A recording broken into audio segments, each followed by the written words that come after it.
Good morning. Oh my goodness. There's already somebody in here. Hello, good morning. I just went live. Hello, hello. Good morning. Good morning. How's everybody doing? Let me make sure all my screens are together because my internet be interneting sometimes. Am I already sketchy? Hold on, let's see. Can y'all see me? All right. Good morning, CG. Let's be honest. Oh, I like your name. That's a dope name. But I feel like I'm lagging a little bit. This might end up being a test, y'all. We're going to see. We're going to see because it's bad weather out here. I'm streaming from home today. And I got a lot to say, so I want to make sure that we're on point. All right, I think we're together. Okay, I think we're together. We're just going to go. We're going to go. I'm going to assume this is working because I don't have Amina or Jonah here today. So I just got to make sure we're good. Hi, Blockavelli. Hello, hello. Yes, it is a surprise. Hello, Stardust. How are you? It is a surprise. I was going to try to do this yesterday, was not able to. Like, we had a lot going on. Let's see. I'm trying to make sure because y'all know sometimes my home Wi-Fi be a little janky and the weather is bad. I got family coming in. I was like, let me go ahead and pop on the live because it's been some newsful things happening. And I said I was going to be quiet and be asleep all week, but that has not happened. That has not happened. It's been very newsful. Hello, Dorian's Door 7098. Hello, good morning, Barry 628. Hello, Too Geeky for You. Hi, y'all, we got a lot to cover, and I'm not going to really make this super long, but can we talk about Nicki Minaj for a second? Can we do this? I know I'm not live on Sirius XM. I know my Sirius XM audience is like, what the hell is happening? I hear you saying one thing on a pre-recorded show on Sirius XM. What's going on? So yeah, I got some things I would like to talk about. I feel like I couldn't let this Nicki Minaj thing go. And I've talked about Nicki Minaj before. I don't really want to have conversations about Nicki Minaj, but there are so many things that she has stepped into that are very newsworthy recently. And I thought that perhaps we should. Somebody said Nicki is dead to me. I thought that perhaps we should talk about it because Charlie Kirk actually said a thing about Nicki Minaj a long time ago. And I've never said that I ever agreed with anything that Charlie Kirk said, but something that he said about Nicki Minaj, I felt like was very resonant for this moment. So let's go ahead and get into it. We're going to make it happen. Somebody said, I don't see how people are shocked about Nicki. She's been like this for a while. Yeah, she's full MAGA. She's beyond Kanye status. Somebody says she's Kanye status. I think she might even be beyond Kanye status. But I also think that she gives us a great opportunity to talk about things that we should be learning about. We should be discussing because we in a new era. Okay, we in a new era. We're doing things newly. We're doing things differently because it's weird to me how many of our performers, actually, it's not so weird. When you think about the fact that there are so many of our performers who throughout the course of their careers have prioritized greed, prioritized get money, prioritized, messages like bitches ain't shit but hoes and tricks. Like when that's sort of the genre of music and cultural content that many of these people have for decades put out, it kind of makes sense. Like we shouldn't have been surprised. Like we shouldn't really be surprised about this at all. But I think it also gives us an opportunity to talk about our culture and to talk about what we are growing. And this is kind of weird to me because a couple of weeks ago, there was this brother, Frank Lunds. I can't remember his last name. Frank, I'm messing up his name, but he's an African brother who was basically talking about how Black people don't have no culture, which I thought was completely asinine and ridiculous. And I actually talked about this on my show a bit. Every society has culture. That's not the question. The question for me is your culture healthy? Right? Is your culture growing what it is that you think your culture needs to grow? And the reason I say that is because the root word of culture, cult, C-U-L-T, we see similar words in agriculture. We see similar understandings in cultivate. The idea of cultivating something is that you create or you use a set of external stimuli to create an environment so that the thing you're trying to grow can grow. And when it's in agriculture, we do that with seeds, right? Like if you've got seeds that you're trying to plant, you are engaged in the science of agriculture, horticulture. These are all words that talk about using something to help you to grow. The reason this is important is because Dr. Tyrone Howard, in his book on race and culture in the classroom, he basically has his conversation, a definition of culture, where he talks about culture being an intergenerational system that is used to make sense of the world, that is used to describe what we, the people, think is right and wrong. And it includes your mores, your norms. It's way beyond like the foods you eat and the songs you sing and the words that you speak or the language that you speak. It's really much more about how you and your people determine what's right and wrong, how you and yours have a measuring stick, if you will, for understanding and interpreting the world. Now, when he was talking about it, he was saying it more so that, Black children should be allowed to bring their culture into the classroom, because if your culture is one of the most powerful analytical tools, then how would you have people come into an educational environment where they're not actually able to access their culture, to tap into their culture? But I think that it's important that we recognize, one, it's a stupid question. Do Black Americans have culture? Of course we do. But all people have throughout the course of their lives an opportunity to ask whether or not their culture is healthy. And I think so we can have a few metrics that will help us to understand that, right, before we get into the Nicki Minaj of it all.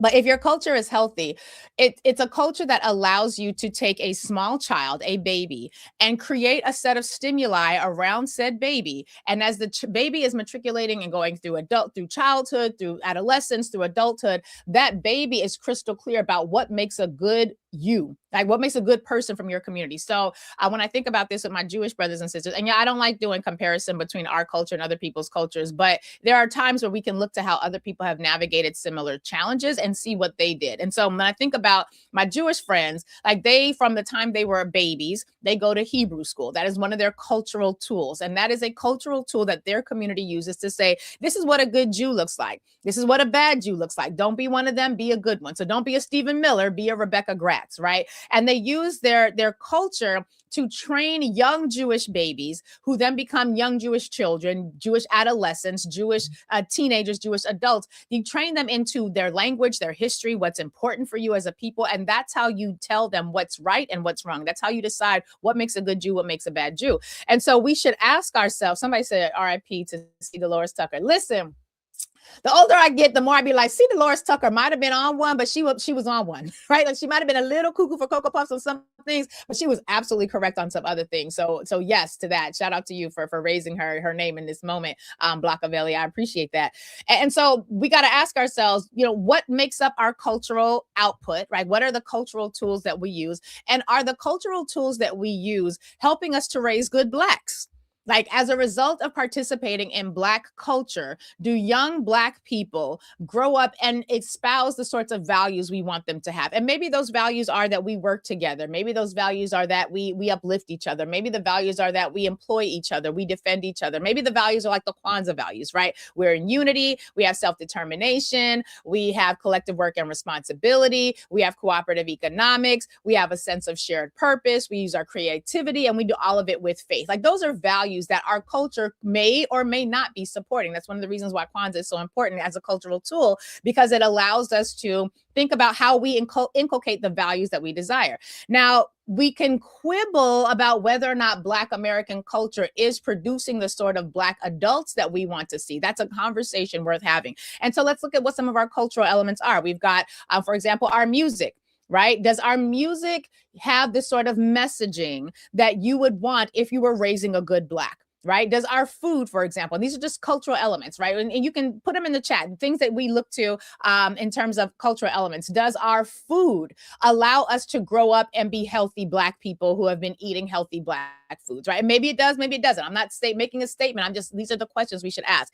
Does the way that we communicate with each other, do the games that we play with each other create an environment where we end up becoming healthy Black people who learn how to engage in games and play together in a way that promotes us or in a way that detracts from us? Now, we can have questions about that, but yes, of course, we have culture. And I would submit to you that, one of the other things that you get from culture is a messaging or an advertisement as to how other people should see you. So when people interact with your cultural exports, what do they think about you and your people? Like when you see people who are part of Japanese culture, what does that signify to you about Japanese people? What sort of values can you tell that they have when you look at the ways in which Japanese people express their culture? And so these are questions that we absolutely should be asking, because unfortunately, while we have many elements of our culture that are beautiful and amazing, we also have Nicki Minaj's. We also have have Nicki Minaj, who is one of our cultural icons. And so we should talk about all of this because she has given us a real opportunity with this appearance that she just made at Turning Point USA, also known as Klan Rallies Unanimous.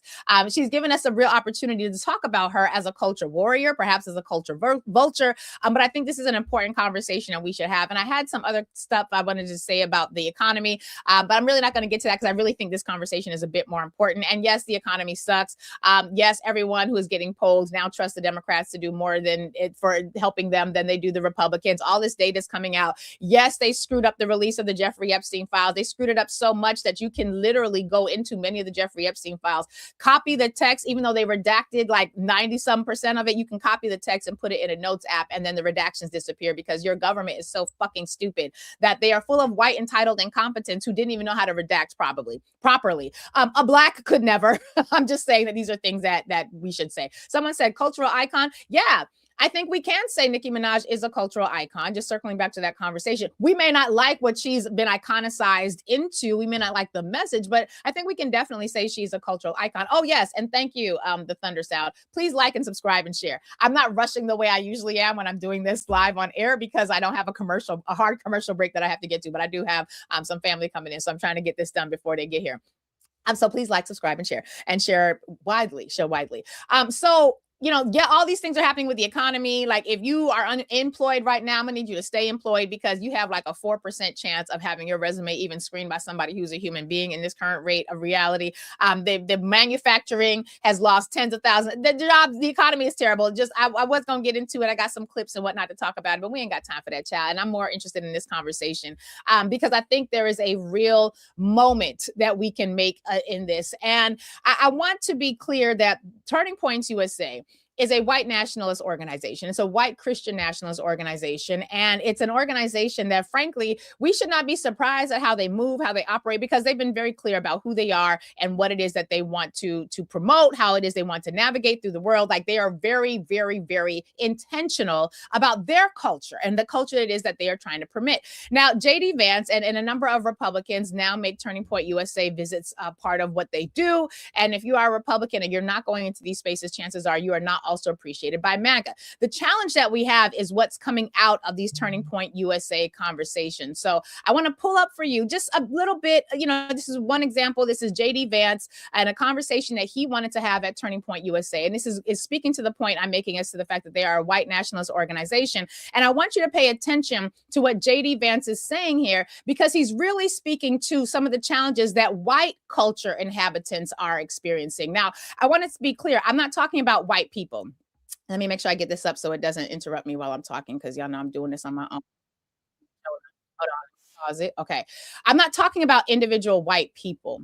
I'm talking about whiteness culture. Individual white people, you got to be clear, whiteness doesn't exist. White people made up whiteness. White people made up blackness. White people made up Asianness. White people made up race. And it's something that they made up basically to help them sleep better at night when it came to genociding the indigenous and enslaving African people. Like racism is like a 500, maybe 600-year-old idea. And yes, there are always examples of people who think they're better than other people, but basing it on this weird concept known as race, which did not exist beyond 600 years ago, is something that white people did. So the idea that we're talking about whiteness culture and not white individuals, I think is really important, because if you white, you're Scottish, maybe you're German, maybe you're Dutch, maybe you're British, maybe you're French, maybe you're Spanish or Portuguese. Spanish and Portuguese kind of get a little bit of an asterisk because for over 700 years, Spanish, what we now know as Spain and Portugal, were dominated by Africans, North Africans. Shout out to Hannibal and the elephants.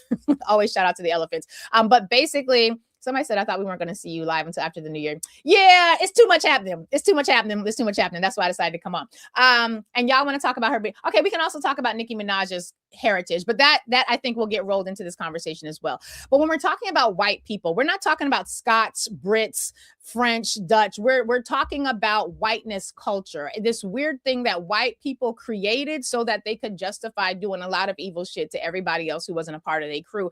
And that's all whiteness culture is. It's a made up idea that white people are superior because white people told themselves that they were superior. Now, I don't know what they were smoking. I don't know if it was bad crack. I don't know what they was eating in them caves. I know there was a lot of cannibalism and shit going on. on. I don't know what was happening there. But the idea that you just decide that you better than everybody else because you said so, that's just wholly stupid. And the fact is, if you didn't have the guns and the weapons, wouldn't nobody be paying y'all no attention, because y'all are like the youngest people on the planet. You are the least accomplished when it comes to doing any of the things except giving into your lower level energy, right? Like that is something that whiteness culture very much is excelling at. Whiteness culture is really good at thieving, stealing, robbing, debauchery. Like that is something that whiteness culture, colonizing culture does very, very well. But beyond that, that kind of is y'all's culture. Now, the challenge that we have here is that white people have a lot of difficulty reconciling the fact that they claim whiteness as their culture when your real culture is you're German. Your real culture is you're Russian. That's your culture, but you have created this reality that doesn't actually exist for anybody else unless we are victimized by you. So now I'm going to try to share my screen, but y'all know because I'm on StreamYard, sharing my screen don't always work so great. So let's see if I can do this. Hold on, because I got things to share with you. Okay, so here we go. I'm going to share my screen. Okay, but no, I don't want to share this screen. Oh, damn it. Do I not know how to do this? I might not be able to do this. And I need y'all to be able to see my screen. Oh, you know what? Hold on. No, we're going to put this in a separate window. That's what we're going to do. We're going to put it in a separate window and see if that will work. And this is why I always have Amina and Jonah with me, because Amina and Jonah help me to make sure that we're going to be good to go. All right, let's see. Don't show. I want to share this screen. Okay, you know what? Y'all might just have to see this screen. God damn it. This is why I need Amina and Jonah. Amina and Jonah are my producers who are somewhere resting right now, I hope, and not paying attention to me trying to do what they do without them being here. StreamYard will not let me share the screen I really want to share, which is why we usually end up doing this via Zoom. Hold on, let's see. It might work. It might work. It might work. Okay, but what y'all are going to have to do is see my StreamYard screen first, and then we'll figure it out. Okay, so here we go. Oh, no. Look at that. All right, here we go. I figured it out. So y'all just got to bear with the sister. Okay, can y'all see JD Vance? You see this? Okay, everybody I think can see this. Hold on, we're going to pause it here because I want you to listen to the cognitive that people like JD Vance have on whiteness culture. So hold on, let's pull it back. Whiteness culture, everybody. Let's take a listen. In the United States of America, you don't have to apologize for being white anymore. Huh. That's so weird. You know what's weird? I've never known a white person to apologize for being white. I've never known a white person who apologized for being. Have you guys ever met a white person who apologized for being white? I don't know that that's ever been a conversation that I've ever had with a white about them apologizing for it. But this idea that white people should feel guilty for something is a real challenge for those who are participants in whiteness culture. And that's not new. This is something that has been happening since the plantation days. And this is one of the reasons why they had to have divine blessing for their racism. So when they created the idea of races, they always added an element of divinity to it, because if God says that I gets to be the best, then I just gets to be the best. And what they're saying is when they don't have to apologize for being white anymore, they're not apologizing for being German. They're not apologizing for being British, for being French. They're apologizing for participating, or at least in his mind, they should stop apologizing for participating in a culture that is based on domination, that's based on colonization, that's based on not contributing anything original to the world, but thieving and stealing from everybody else. And that's a real difficulty for people who are part of whiteness culture, because they think that they're good. And it's okay that they think that, because we know the reality and the rest of the world knows the reality. But I wanted to start there because it's important that we're clear about what it is that we're talking about. Now, as many people have noted, the idea of apologizing for being black or that you're, apologizing for being white is absolutely asinine, considering when we think about the fact that white men in particular make up about 30 to 35% of the American population. That's it. I know we're mythologizing to believing that white people make up a bigger portion of the white culture, but white men in particular, between 30 and 35% of the total population. And yet with that very low number, right, they have made up 98% of all the presidents, roughly 98%, 95 plus percent of the senators. They're more than 95% of the Supreme Court. They're more than 90% of the House of Representatives. They're more than 90% of the CEOs. They're more than 90% of the bankers. They're more than 90% of all the things. They run everything. They run everything in this society. And so the idea that they're apologizing or that they're somehow oppressed or that they're just, Lord, clutching my alabaster pearls because I do not have as much reverence and deference from the blacks that I'm used to. What they're basically saying is they want the good old days where black people, indigenous people, anybody who was not white was forced by law to deprecate themselves in front of them, to prostrate themselves in front of them. They're longing for the good old days of rabid white violence. That's what they want. And so we got to be clear about the fact that when they're saying we don't have to apologize anymore, they are giving them, so you got to speak white people to understand this. They are giving themselves permission to go back to a time where lynching campaigns, of course, they're going to have a lynching after church. We're going to go praise white Jesus. We're going to talk about the blessings of being white. And then we're going to lynch a Negro.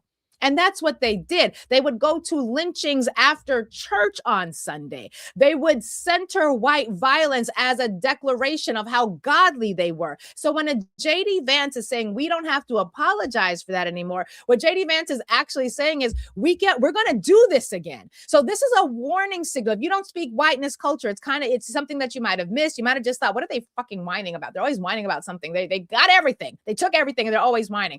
90% of the police force, says one of the comments. Yes, exactly. And so the idea that they're saying we don't have to apologize anymore is really them saying we're going to be willing, now that we're getting rid of the Civil Rights Act, getting rid of the Voting Rights Act, we are perfectly willing to claim all of it again. So black people, people of color, you should be clear that this means that they are comforting themselves in advance, right? They are preparing themselves mentally in advance to go purge whiteness, right? To go after whatever it is that they want. And so that's a real signal that we should be aware of because they're letting us know exactly who they think they are. Now, the reason this is important is because you have fools like Nicki Minaj. And I don't like calling women out their name, particularly black women. And I know that, there's some folks in the comments who've already said she's Trinidadian. Yeah, but anti-blackness knows no geographic boundaries, right? It doesn't know. And we've got plenty of anti-black Americans here. Hey, Byron Donalds. Hey, Tim Scott from South Carolina. And I believe he got some Gullah Geechee in him. If you want to talk about black American coonery, we got coonery happening all across the Pan-African diaspora because whiteness is very attractive. That's the other thing about whiteness culture, because it is based on giving permission for basically living in your lowest level energy, your greed, your lust, your selfishness, all the things that we're supposed to shun as people who are trying to have like a higher vibration. It's also attractive to those within our community who similarly want that sort of lifestyle. And the reason this matters is because of what your girl did over the weekend. And she started out in a weird way. And I watched the full thing. And frankly, there was a lot of embarrassing moments for Nicki Minaj on here when she's calling J.D. Vance an assassin. If I have time, I'll get to that clip in just a minute. But I really wanted to hone in on this idea that she's saying that black women are bullying white women. And the reason I want to hone in on that is because of all the things that black women have never done ever is bully white women. But this is again this is the way that the desire within blackness to mimic whiteness, this is one of the ways that we see it show up. And this giving excuse to white women and blaming black women for their issues is something I want us to hone in on. So I'm going to play this clip. Hold on. Let me get back to how I share the screen again, because y'all know I ain't got my Mina or Jonah. All right, we're going to play this clip. I want you all to pay attention to this. She says black women should not be bullying white women. And we're going to talk about what that means on the other side of it, because goddamn, Nicki, like we ain't know that it was going to be this bad, but boy, Lordy Jesus, it is this bad. Okay, so here we go. I'm going to share my screen. You guys should be able to see it just now. Let's take a listen to Nicki Minaj defending white women from the brutal attacks of the black women. If as black women, we felt that we were not being represented and not being admired for our beauty, if we felt like that as black women, why would we want to do that to other women? Why would we now need to make other people downplay their beauty so that we can feel, no, that's not how it works. I don't need someone with blonde hair and blue eyes to downplay their beauty because I know my beauty. Do you understand? It doesn't bother me that a woman feels and says that she's beautiful. Oh, Jesus. Okay. So part of the reason this bothers me a lot is because of a lot of the work that I've done in the realm of education has been specifically around self-esteem. Years ago, I wrote a book called Afro State of Mind, Memories of a Nappy-Headed Black Girl. And in that book, I was basically using my experience in going natural. When I was in college, I cut out my perm, and it was a traumatic experience. That was before we had language like the big chop.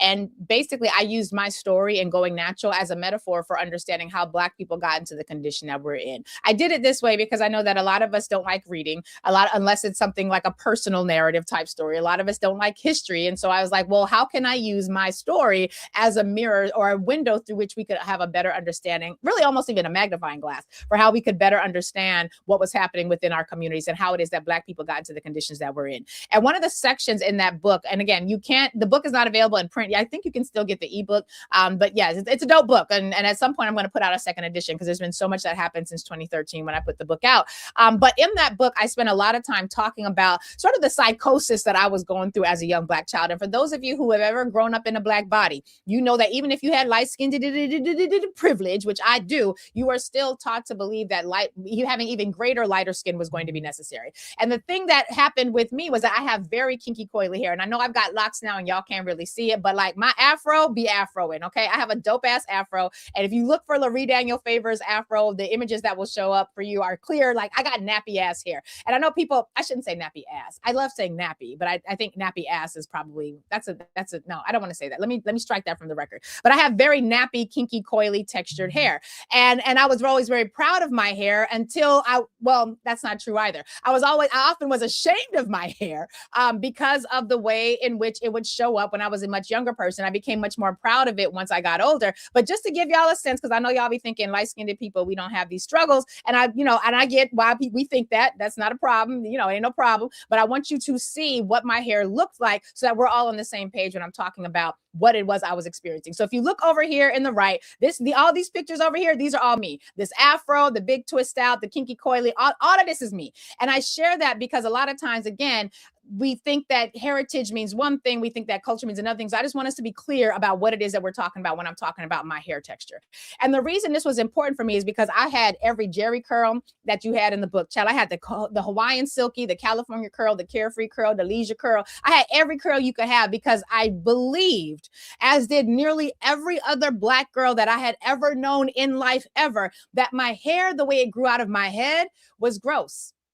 Right. I believe that my hair, the way it grew out of my head, couldn't be beautiful. Even though my mother told me my hair was beautiful, but my sister had a looser curl texture than I did. So even though my mother bent over backwards to make sure that she was showing us love, she made sure to tell us how beautiful she thought we were and how as beautiful Black girls, how much she believed in us. And even though that was the case, my sister had a looser curl texture. And so even when it came time to how long it took to do my hair versus how long it took to do her hair, I was like, well, I know you saying we all the same, but clearly it only took you like 20 minutes to do her hair. It takes you 3 hours to do mine. When we would go outside, people would talk about my sister's hair texture like, oh my God, it's so pretty. Look how pretty and long it is. Now my hair was long, but you couldn't tell because my hair was kinky, coily textured. And they would look at my hair and be like, oh, so strong. Right? Like I wanted my hair to be pretty. I didn't want my hair to be strong. Like no little girl wants their hair to be strong when your siblings are being told how pretty they are. And so it was very clear for me that even if my mother thought I was beautiful, the culture that I was raised in did not. Here's that word culture again. The culture that I was raised in believed that my hair had a deficiency. And so what was interesting to me is that no white girl that I'd ever met had ever had any of those issues at all. Never had that happen. And somebody said, who said light-skinned people don't have struggles? Child, they be coming for the light skins. Although truthfully, light-skinned, I do feel like we as light-skinned people need to have a caucus sometimes because some of us be showing our whole asses and we need to be gathered up. I'm just saying there needs to be a light-skinned caucus. We need a bat signal to send out to be like, hey, we got to get one of our own. They screwing it up for everybody. So say, yes, we just acknowledge that society treats dark-skinned people worse. Absolutely. I think there's nothing wrong with that. There's nothing wrong with that. And so when I was listening to Nicki Minaj have this conversation, I wasn't just reminded about my own personal experiences. I was also reminded about the experiences of Black children going back decades. Now, back in the 1940s, you guys know that this was the lead up into the 1954 Supreme Court decision, Brown versus Board of Education. Part of that decision was a series of cases. It took a long time for that case to make it before the Supreme Court. And the Brown versus Board of Education decision is the decision that basically said separate but equal education is not constitutional. And one of the reasons that that case is what I was thinking about when Nicki Minaj was talking about how Black women should not be making white women feel bad about their hair, like said no Black person ever, was because I was crystal clear that when you look at the work that's being done on self-esteem, when you look at the work that's being done as it pertains to how Black children show up, what you never find is Black children feeling as though they should be bullying white people for how they look. You don't find that. And in fact, because I knew that somebody in the chat wasn't going to believe me, I decided, okay, somebody said I'm a retired. Okay, are we fighting in the chat? Y'all, I ain't even got my moderators here. Don't be fighting in the chat. What's happening? Let's get back to Rita. Okay, we're going to speak nicely. Y'all, hold on. I got to pause. I got to make sure everybody in the chat is good. Ooh, this is why I be needing my moderators. Amina and Jonah, shout out to you. Shout out to you. All right. So I wanted to share with you a video clip. This is a video clip of one of the types of tests that they were taking in the 40s to provide evidence for the Supreme Court that separate but equal education was harmful to Black children. Now, we can talk about the merits of that case. I think we should talk about the merits of that case. But one of the things that they did, two professors, two psychologists, Dr. Mamie Clark and her husband, Dr. Kenneth Clark, created a test that was basically designed to figure out what is the impact of living in a racist society on young Black people. Like, what is the impact of being told that you're not beautiful? What is the impact of seeing signs that say no N-words, no Mexicans, no dogs allowed? What is the impact of recognizing that your neighbor's body is swinging from a tree, but nobody in your community can cut the bodies down because that's where they were lynched, and anybody who cuts the body down might find themselves in that tree as well. So when we're talking about the idea of what the impact of racism is, these two doctors, Dr. Mamie Clark and again her husband, Dr. Kenneth Clark, designed a test. The test was a doll test, and it was a simple test that basically put in front of Black children, maybe between the ages of like 4 and 8 years old, put in front of them two dolls and would ask them a series of questions. And the dolls were exactly the same. One was Black, one was white. And that was the only difference between the two of them. And they would ask them questions like, which doll is the pretty doll, the nice doll, the doll that adults like, which is the doll that everybody wants to play with, which is the mean doll, which is the ugly doll, which is the bad doll, right? And the thing about this, for those of you who ever played with dolls, I want you to ask yourself, the following questions. Were your dolls nice? Were your dolls kind? Think about those questions as we go into this video clip, because I'm going to share with you a current iteration of the doll test, and I'm going to share it with you here. Hold on, Brian. Hold on. Damn it. All right, hold on. I hit play too fast. Just give me a second. This is one of the reporters from MSNBC. All right, so I want to play this clip for you. It's a tough clip to see. God damn it. Hold on, pause. These are Black children, current era, who are being asked the same questions as those children were being asked in the doll test in the 1940s. And we're going to compare the outcomes of these tests on the other side of it. And this is all centering around who is bullying whom when it comes to what's happening amongst people among the races. So let's get the screen up. Okay, here we go. Everybody should be able to see this now. And let's hit play. Is the Black doll? And which one is the white doll? Which doll is the pretty doll? Which doll is the nice doll? Which doll is the bad doll? Which doll is the nice doll? And which doll is the bad doll? And why is that doll pretty?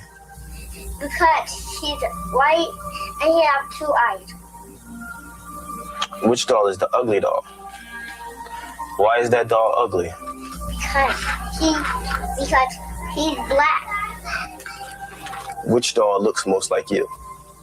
Like me? Yeah, which one looks like you? And that one. Okay. That doll. Okay.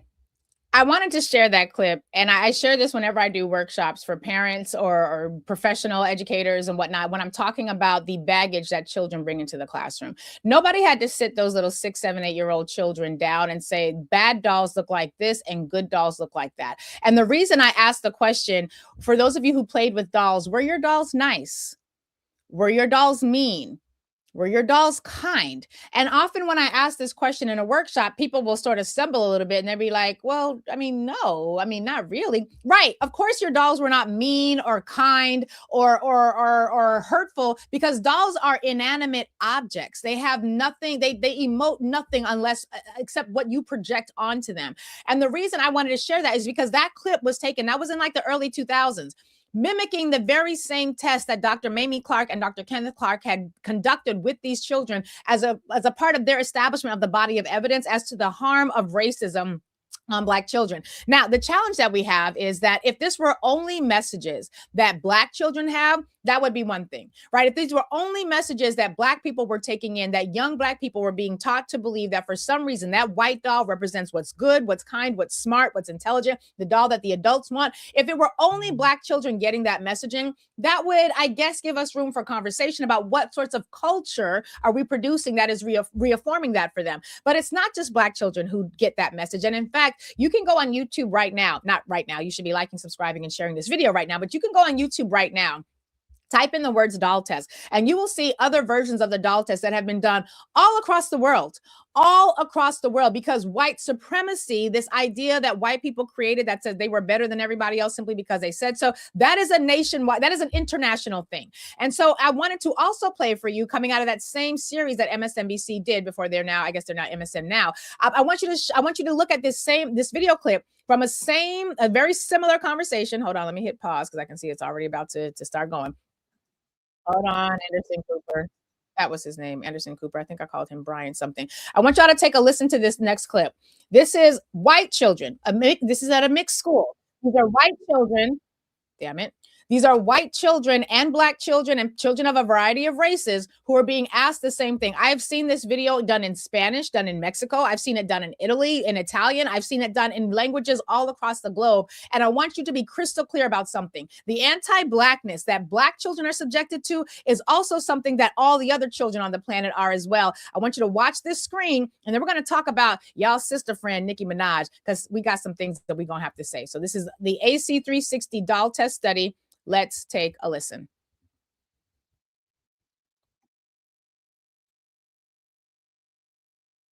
For you about these pictures of different children. After I read the question, I want you to point to the picture that fits the story.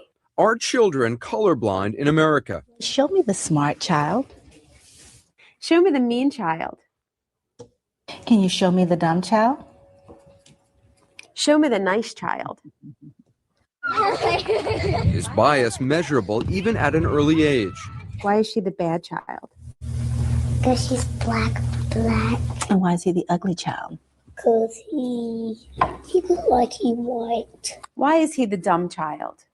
Because he has dark brown skin. Why is she the bad child? Because she makes fun of everybody else's skin color. How much do kids learn from what they see and hear from adults? Show me the child who has the skin color most adults like. And show me the child who has a skin color most adults don't like. These are questions that we, along with CNN's Soledad O'Brien and a team of psychologists hired by CNN, spent months investigating through tests, interviews with children and their parents. But they're questions that have been asked for decades. The first doll study ignited controversy in the 1940s when psychologists Kenneth and Mamie Clark pioneered studies in the effects of segregation in schools by asking African-American kids to choose between Black and white dolls. The so-called doll test found Black kids overwhelmingly preferred white over Black. Those results were at the center of the landmark 1954 Supreme Court case, Brown versus the Board of Education, that desegregated American schools. Now, with the first African-American president and nearly 60 years after segregation was overturned, we wondered, where are we today? How do kids see differences in race? What we discovered might shock you, but first, how we got there. Skin color, child skin color estimate. Okay, yeah. We asked renowned child psychologist and University of Chicago researcher Dr. Margaret Beal Spencer to design a pilot study for CNN and analyze the results. Our children are always near us, because we're a society. And what we put out there, kids report back. You ask the question, they'll give you the answer. Spencer's team tested more than 130 kids in 8 schools with very different racial and economic demographics. Half of the schools were in the north, half in the south. Oh, nicely done. While the country is much more diverse today than in the 1940s, the children in this project are from two age groups and two races, white and black, to better allow comparison to the original doll study. 4- and 5-year-old children were asked a series of questions about these images. 9- and 10-year-old children were asked questions about the same images, as well as this color bar chart. The tests led us to three major findings. First, white children as a whole responded with a high rate of what researchers call white bias, identifying the color of their own skin with positive attributes and darker skin with negative attributes. Show me the dumb child. Dumb child. Okay, why is she the dumb child? Because she has black skin. Show me the mean child. Why is he the mean child? Because he's brown. Show me the bad child. Why is he the bad child? Because he's black. Okay. Show me the ugly child. Why is he the ugly child? Because he's brown, black. Show me the child who has the skin color most adults like. And show me the child who has the skin color most adults don't like. Show me the child who has the skin color most children like. Show me the child who has the skin color most children don't like. Show me the child who has the skin color most girls want. Show me the child who has the skin color most girls don't want. The questions that got overwhelmingly white biased answers? Show me the dumb child. About 76% of the younger white children pointed to the two darkest skin tones. Show me the mean child. About 66% of the younger white children pointed to the two darkest skin tones. Show me the child who has the skin color most children don't like. Again, about 66% of the younger white children pointed to the two darkest skin tones. Show me the bad child. More than 59% of the older white children pointed to the two darkest skin tones. But some white children did have more race-neutral responses. So could you show me the good-looking child? So what are you thinking? I know you pointed to them all, but tell me what you're thinking. I'm thinking that I do not care if they are black, white, mixed, or any kind of race. I think that it matters who they really are. So we're going to pause it there. And hold on, let me close the screen. I don't hear about the first titanium pots. The reason I wanted to share that, and I saw somebody in the chat said, which state was this in? One of the things they say is that this was taken in schools, 8 schools, some northern schools, some southern schools. But again, you will find the exact same results. I could have showed y'all one where the entire video is in Spanish and you would have had to read subtitles and it's the exact same outcome. I could have showed you one where everything is in Italian and you would have had to look at the subtitles because everything is the exact same. And the reality is that you saw in there some black children who were like, no, I'm beautiful. You could tell they probably celebrated Kwanzaa. I'm kidding. Or that they had somebody in their life who was designed to empower them or to think differently about their culture. So when Nicki Minaj goes on to a stage at a white Christian nationalist Klan rally to basically say that black women should stop bullying white women for how they look, I didn't know who the fuck she was talking about. I didn't know what the fuck she was thinking, because what the hell? I have never heard of a single case where a black child has needed state or federal legislation in order to be able to wear their hair the way it is genetically designed to grow out of their head. You got black people like Adjoa B. Osmoa, shout out to her, brilliant attorney and professor. You've got attorneys like Dr. Wendy L. Green, brilliant attorney, doing advocacy work to spread the legislation known as the Creating a Respectful and Open World for Natural Hair. That is called the Crown Act. And the idea that we have to fight for legislation to protect us from not just being bullied about how we look, but for just showing up in black bodies was completely and totally asinine to me. Now, Nicki Minaj went on to say some stupid ass shit like calling J.D. Vance an assassin. I'm not even going to play that clip, although I did enjoy laughing at her in that moment because you could tell how incredibly uncomfortable she was. But Nicki Minaj is a whole ass sister from Trinidad. And as a sister from Trinidad, you got this country, which is deporting Trinis, which is bombing people out of the middle of the ocean, number of whom are Trinidadians. You could be speaking on anything. You could be talking about the fact that right now they have erased diversity, equity, and inclusion, and that Black teachers and righteous teachers who actually do the work of teaching Black history, teaching actual American history, are getting fired from their jobs. In states like Florida, you can be jailed for talking about Black history. And this woman who happens to be married to somebody who was himself accused of sexual assault, whose brother is now serving 20 plus years for pedophilic type of allegations, tried and convicted, both of whom were tried and convicted of state level offenses. So you cannot even get a pardon from Donald Trump because Donald Trump can only pardon federal cases, was completely wild to me. It was completely wild to me. And the reality that we have Black people, and again, I know people want to get stuck on the fact that she's from Trinidad, and I know that we have this very nativist conversation happening, but we got Byron Donalds, we got Candace Owens, we got a whole bunch of blackity black-ass Black Americans right here who are a part of the Coon Brigade, which Nicki Minaj is just one member of. And I wanted us to circle back to this question about culture. And actually, before we even do that, I want to play for you a clip from, this is Reese Colbert, whom I absolutely love and adore. Shout out to my Sirius XM sister, Reese Colbert. I think everybody who has gotten a chance to see her, experience her live or in person, live or on video, you know why it is that we love Reese for doing the things that she do. But I want you all to hear from her the way that she put it, because it's very important that we have very clear conversations. And I want to circle back after this to our conversation about culture, because we learn something about culture. Culture is how we think about things, how we learn about things, how we make sense of the world. But I also want us to talk about culture when it comes to whether or not Black people who are willfully participating in using our culture to destroy us should still get a chance to sit with us. So I want you all to take a listen to Reese Colbert. She does this really, really well. Am I frozen? Am I sticking? Hold on. Y'all can still see me. Okay. I want y'all to take a listen to Reese Colbert because she does this very well. And she does it as only the way that Reese Colbert can do. Let's pay attention to what she has to say. Stupid, goofy ass, ignorant ass, clown ass bitch. And I don't really give a fuck about anything that she has to say. Nobody should be paying attention to her. However, since people are paying attention to her dumb ass, now I gotta motherfucking address some shit. Now, I really don't care about a lot of the shit that she said. It's a typical Republican grip. It's the same script. But what did piss me off is how she sat up there with Eric Kirk on her dead husband tour and brought in Black women. Why the fuck are we in it? For her to sit up there and say, well, if Black women didn't feel good about themselves, then why would they turn around and try to make a white woman feel bad for herself because she looks good? Bitch, what?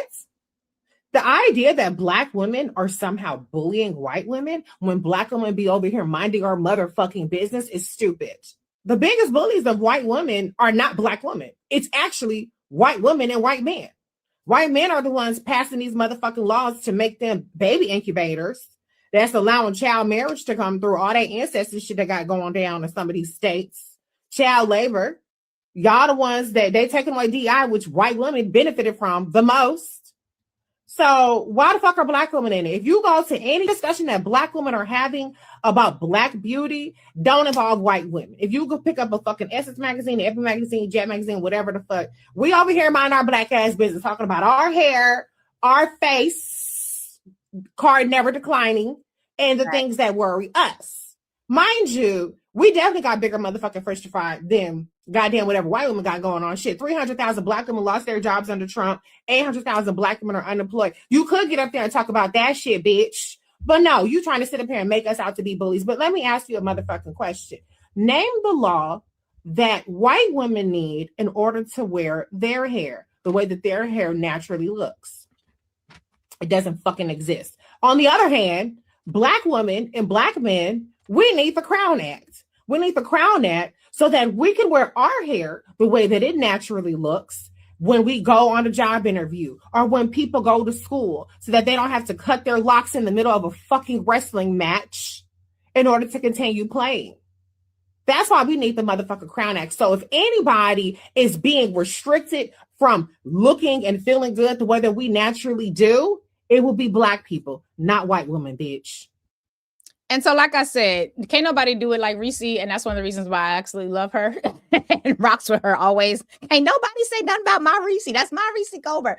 Shout out to you, sis. But I just wanted to be clear that when you use your platform, as Nicki Minaj did, to basically go in front of a white Christian nationalist Klan rally and say that it's Black women who are being bullies, it makes sense that you would then have a J.D. Vance talking shit about a Jasmine Crockett. It makes sense that you would have a J.D. Vance or a Marjorie Taylor Greene, who is now on her way out the damn Congress, talking shit about Jasmine Crockett as if she's ghetto, as if she's a street woman. And to be crystal clear, can we just stop with the dichotomy between being ghetto and smart? Like, it's hella ghetto ass people who are smart as fuck, and being ghetto ain't got nothing to do with your intelligence, right? Living in ghettos has got nothing to do with your intelligence. Frankly, the most reason that half of us live in ghettos now is because of whiteness culture, which basically told banks you're not going to be able to give them a loans. If you're in the real estate industry, you can't show them a house unless it's in a Black community. That's what the entire redlining reality was about. So to the extent that Black people live in ghettos, it's white people's fault.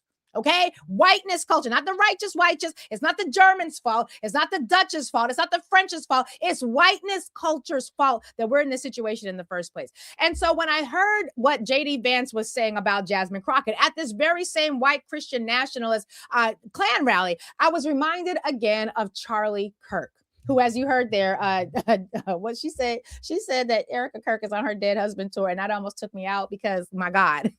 My God. But I want you all to take a listen to this thing that Charlie Kirk once had to say about Nicki Minaj. And I want to close this circle as we get ready to close this live. And because I want to conclude by having a conversation about what our culture really is promoting. Remember, we started out talking about culture. That's where we started. And I want you all to take a listen to this because Charlie Kirk had some things to say about Nicki Minaj. And I want you all to just pay attention because I don't agree with a word that man says. But when he said these words, I did agree. I did agree. So take a listen. This is Charlie Kirk talking at one of his Talking Point USA situations where he's like, debate me. I'm going to say extra, weird ass shit. And I want you to debate me. Take a listen to what he had to say. Right now, Black culture is being held captive by influences, songs, and role models. I mean, Nicki Minaj, Cardi B. Okay, Nicki Minaj is causing dads to leave the home. Hold on a second. I don't think that's a good role model for 18-year-old Black girls. I don't think that songs that are talking about like glorifying wet female genitalia is exactly, I don't know which one wrote that song. Which one was it? I think it was Ben Shapiro. Yeah, that's right. Yeah. But by the way, the role models of the 1940s and 50s for Black America were completely different. So it is a representation issue. Hold on a second. No, not representation. It's who do you get your art from? It's what values are they putting forward?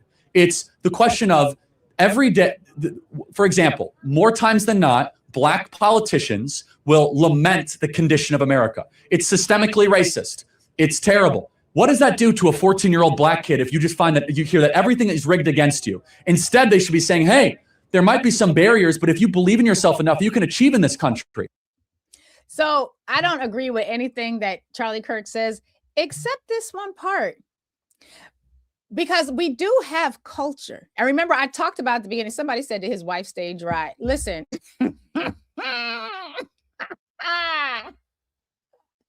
Look, I just want to be clear. I love a good whop as much as anybody else. Okay. I think everybody should have the ability to whop it out. Like, I am not begrudging anybody's whopacity. Okay. I wish all of you with vaginal parts as whoppiness as you possibly can have. But when he said that that's not a good role model for young Black women, I don't want my daughter listening to that shit. I got to have a disclaimer. I remember as a young parent with my children being very happy that things like Kids Bop existed because that was the only way we could listen to a lot of hip hop in the car was because that shit was talking about shit that I didn't want my kids knowing anything about. Right. And so while I don't agree with Charlie Kirk, points were made because it's curious to me that the very culture that C. Dolores Tucker was fighting against, shout out to whoever it was that put that in the chat earlier. It's very curious to me that the very culture that so many of us have fought to defend, we have fought to uphold, we have fought to protect from critics, both from without and within. Maybe that wasn't such a good idea. Maybe we should not have been so on the defensive about defending Black people that we were giving a Black culture pass to shit that had no positive, meaningful capacity to make our lives better. I don't know. I don't want my 6-year-old, my 7-year-old, my 8-year-old learning about WAPs and wet ass pussies and anacondas. I don't. Now, I don't mind having that conversation because I'm a grown ass motherfucking woman and me and my husband, we do what we got to do. But I don't want my kids listening to that. And so when I go back to the idea of culture being tools that we are using to socialize our cultural participants into the type of adulthood that we want for them.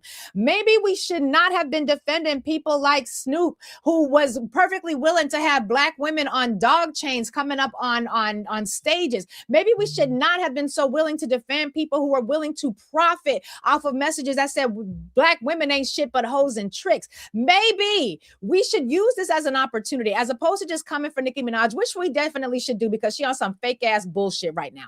But in addition to that, I think this is also a time for introspection.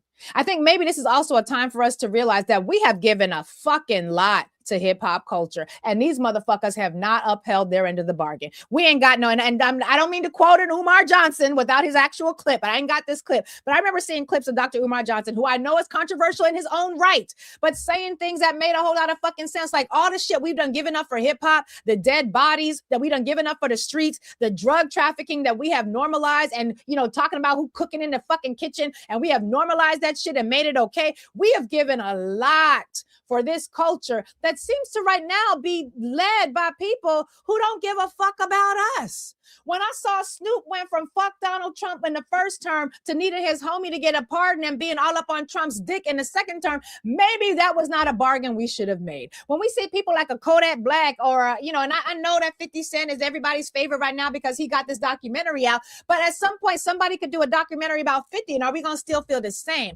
Maybe there is something. Maybe there is something to the idea that we should be interrogating our culture and be a whole lot more fucking discriminating about what we are willing to give a pass in the name of cultural preservation of Blackness, because I don't see none of them people that we was giving a pass to preserving us. I don't see no Black hip hop hospitals. I don't see no Black hip hop schools. I don't see no Black hip hop business enterprises or incubation centers. I don't see nothing from the hip hop community that is going to benefit us other than the relationship that we have, which is very exploitative, where we basically give them culture and cover for the content that they put out while we eat it. We pay for it. We dance to it. Now, I'm not trying to be C. Dolores Tucker, but I am willing to say that this shit has not been a good bargain. We have not benefited from this particular bargain. And the idea that they have normalized Black capitalism such that we think it's more important to have Black capitalism than it is to have Black power is wild to me. It's wild to me. But to a tuna, Lil Wayne, every single one of them who basically we supported, we defended, and I like a good officer. I thought that was one of his best albums. I get it. But you have never seen any other people provide cultural cover for cultural expressions that were designed to destroy your abilities for your culture to actually hold you up as a people. So while I think we have a lot to say about Nicki Minaj, I think there's a lot that we can do when it comes to having this conversation. The reality is, I think this is similar to the 2024 election, a time for us to be very introspective, a time for us to think about, has it been worth it? Like, did we get a fair end? Was this a good bargain for us to defend all this horrible, awful shit that hip hop has helped to normalize? And I don't mean all of hip hop, because we got the other elements of it that we don't listen to, right? We got the other elements of it that because we don't even run the industry anymore, we don't get a lot of play or a lot of airtime. So it's not to say that it's a universal ideal, but one of them, Nicki, Snoop, Lil Wayne, who's the one that was sliding the credit card down women's back? And it's funny, down women's asses. It's funny how now they all are out fully ass MAGA. And back in the day, we was defending their ability to talk about Black women as being nothing but hoes and tricks. Meanwhile, they the biggest hoes on the planet. They out there hoeing at white nationalist Klan rallies. They doing songs and music for white Christian nationalism. And we supposed to just hold the bag. And so I say to Nicki Minaj, it's unfortunate that you had to come out as full MAGA, but we kind of knew that this is where it was going. It's also unfortunate that your husband and your brother ain't going to get no pardon. They ain't going to get no clemency. These are state level charges. So I don't even know what the benefit of this would be to you. And if you're doing it without a benefit, then I guess it really does make everything that we just talked about true. So we got to think differently in 2026. We got to think very, very differently about what type of culture we want, because it's very clear that we have culture. Our culture moves the world. The question is our culture moving us to a better place? Or is our culture leading us down a path of destruction that allows us to basically have debates about whether or not one of our own should be on a white Christian nationalist Klan rally talking about Black women are the real bullies for white women? So I'm going to hold it there. I got more to say, but I'm tired and I got family coming and I ain't got nothing cooked. So there's that. But I appreciate y'all. And I just ask that we think differently about who we defend in our culture, who we uphold in our culture. And at this point, ain't going to be no more holding the tongue. I'm sorry. You're going to violate Black people. You're going to have to get verbally violated. We're going to have to address it. We're going to have to talk about it. We're going to have to hold you up as an example of what not to do, because what Black people cannot stand any longer is wealthy Black people who we're supposed to be proud of just because you got money and you got wealth and you got this, that, and the other, and you got it all off of our backs by pimping and exploiting us and basically being the very culture vultures that we blame white people who are in the industry, who run the industry. We call them a culture vulture. Nicki Minaj, that's you, babe. Snoop, that's you. Anybody who's using our culture to promote negativity about us and make money from it is a culture vulture. And I gotta believe that those of us who are willing to excuse it and participate and dance with it, maybe we're of the same ilk. And can't none of y'all come to Wakanda. So there's that. All right, we're going to hold it there for now. I love y'all. I may or may not be back again before the end of this break. I told myself I was going to take a break, but y'all's cousins be wilding. We got to talk about it. Thank you to every single one of you who was a contributor. I ask that you would like, subscribe, and share this video. If you are not following me, please do so on this channel. I know a lot of y'all listen, but not all of y'all like and subscribe and share. Please do that. I'm trying to go back through the chat right now, make sure I didn't miss anything. I'm grateful for y'all. We had a lot of people. Oh, look at that. We got a lot of people in the chat. I didn't even pay attention. Well, I appreciate y'all. Thank you. Have a happy holiday season. It's Christmas Eve. And so I'm in a very good mood. I'm going to go and figure out what we're doing with this turkey. Are we going to smoke it? What we going to do? We don't know yet. We smoked our turkey for Thanksgiving. It was amazing. It was amazing. I just don't know if we're ready to do that again for Christmas. So we'll see. But I love y'all. I hope y'all have a great rest of the day. Like, subscribe, share. And don't forget the Lurie Breaks It Down podcast. For these next 2 weeks, the Lurie Breaks It Down podcast, which is available twice a day in the morning for your moment of gratitude, so you get centered and focused and your spirit is in alignment. And then in the afternoon is when we put out the news. But you guys are going to be getting some of the best interviews that I have done on my show for the next 2 weeks for the podcast. That's Lurie Breaks It Down. And we will return to the hard-hitting news component of the podcast in January. I love y'all. Have a great rest of the day. Bye.